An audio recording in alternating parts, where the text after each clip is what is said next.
Comrade Robo, Yeah, Twaga. say I remember this is man the future representing Josman Records. Your boss Tito.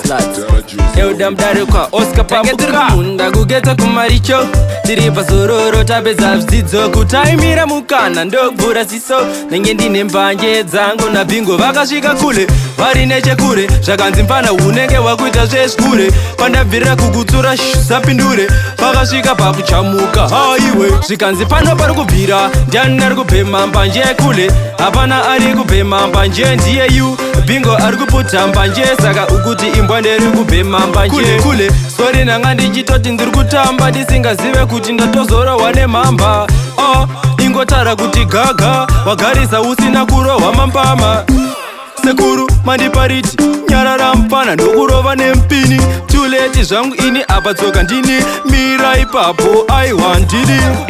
ndiani ari kubhema mbanje kule hapana ari kubhema mbanje ndiye yu bhingo ari kuputa mbanje saka ukuti imbwa nderi kubhema mbanje pari kubvira ndiani ari kubhema mbanje kule hapana ari kubhema mbanje ndiye yu bhingo ari kuputa mbanje saka ukuti imbwa nderi kubhema mbanje tiri kumunda kugeta kumaricho tiri pasororo tapedza zvidzidzo kutaimira mukana ndokuvhura ziso nenge ndine mbanje dzangu nabhingo vakasvika kule vari nechekure zvakanzi mpana unenge wakuita zvezvikure pandabvirira kukutsura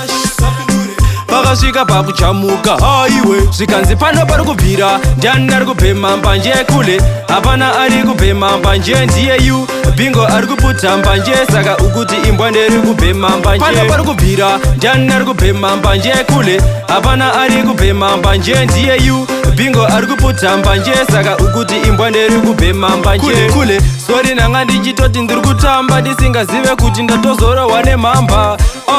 ingotara kuti gaga wagarisa usina kurohwa mambama sekuru mandipariti nyarara mupana ndokurova nempini pano pari kubvira ndiani ari kubhema mbanje kule hapana ari kubhema mbanje ndiye yu bhingo ari kuputa mbanje saka ukuti imbwa nderi kubhema mbanje pano pari kubvira ndiani ari kubhema mbanje kule hapana ari kubhema mbanje ndiye yu bhingo ari kuputa mbanje saka ukuti imbwa nderi kubhema mbanje